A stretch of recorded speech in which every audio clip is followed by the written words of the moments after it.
Piggyback. That sounds like a pretty innocent term, doesn't it? Well, let me tell you what piggyback used to mean to this guy. Piggyback used to mean 2 hypodermic needles in my arm at the same time. One filled with heroin, the other one filled with cocaine. My name is Velton. I'm 43 years old, and for 24 years, I chose to indulge in the temporary pleasures of this world. But God was calling me. It first started out that I just didn't know what else to do. I was in the Navy, I was 18 years old. Everybody was doing it, so I decided to try it myself. But God was calling me. Then as I got out of the Navy and I went to Trenton, New Jersey, where I was living, I became what they call a functional user.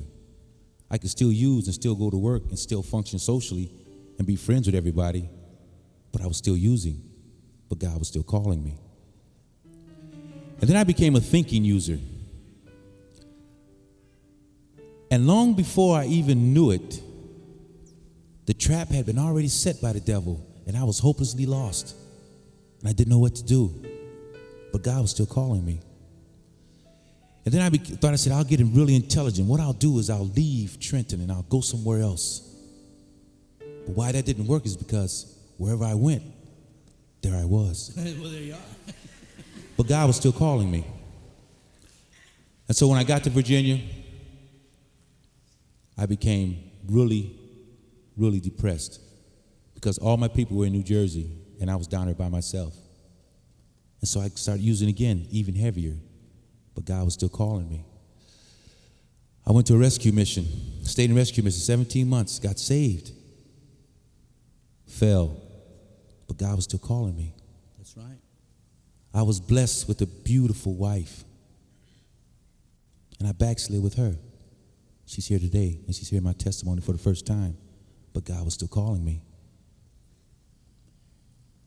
All these years I was doing these drugs, I never took time to build any type of foundation to build my life on or build my life around until I got to Youth Challenge.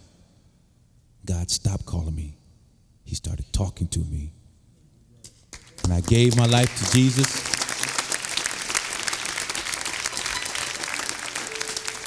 I rededicated my life to Jesus. It's just been so wonderful since then. I give God all the praise and all the glory because I know I didn't do any of this myself. But God was calling me, and He started talking to me, and then He started doing things for me. And here I stand today, a changed man because Jesus is inside of me. And I'd like to leave with this from the Bible. It's from Proverbs 3 and 5.